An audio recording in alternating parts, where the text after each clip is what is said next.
Hello, huge movie fanatic Nate, stopping on by with a brief news update video with some news you may have already heard about. Scream Factory recently announced that some very great news for a lot of us King Kong 1976 fans.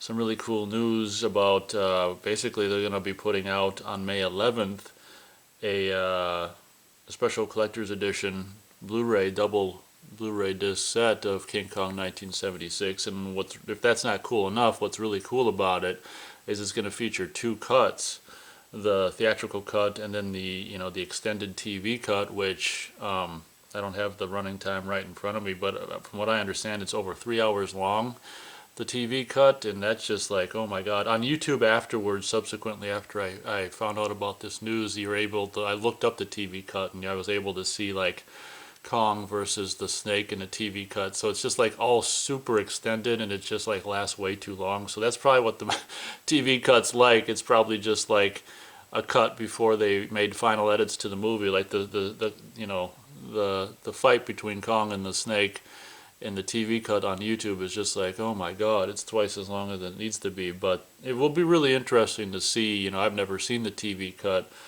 So it'll be really interesting to see, what all of what's in there.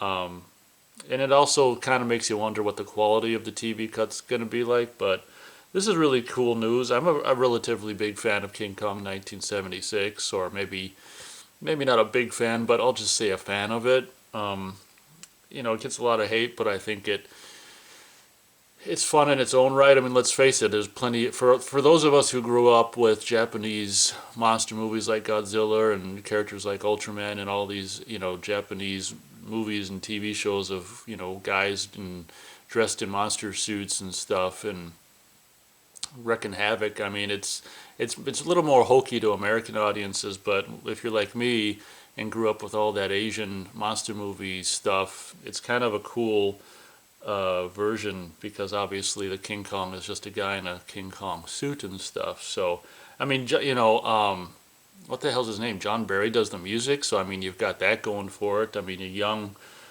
Jeff Bridges and is really kind of fun in this movie, and whatever her name is, Jessica Lange, is kind of fun to look at, and Charles Grodin, and there's a lot of things that are fun about this movie and just the era it took place in. But a big thing for me is, of course, just John Barry's score.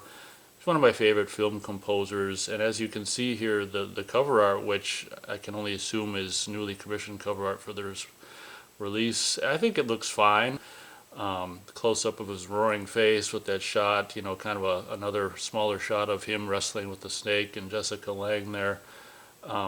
I think it's pretty cool, and I love how they, for the font of King Kong, they use the original 76 King Kong font and color and stuff. So I think the cover's fine. One can only assume it's going to have reversible cover art option with original poster art. And to be honest, right now I can't really even think of what maybe the original poster art's him on top of the Twin Tower World Trade Center. I'm not sure what the original poster is,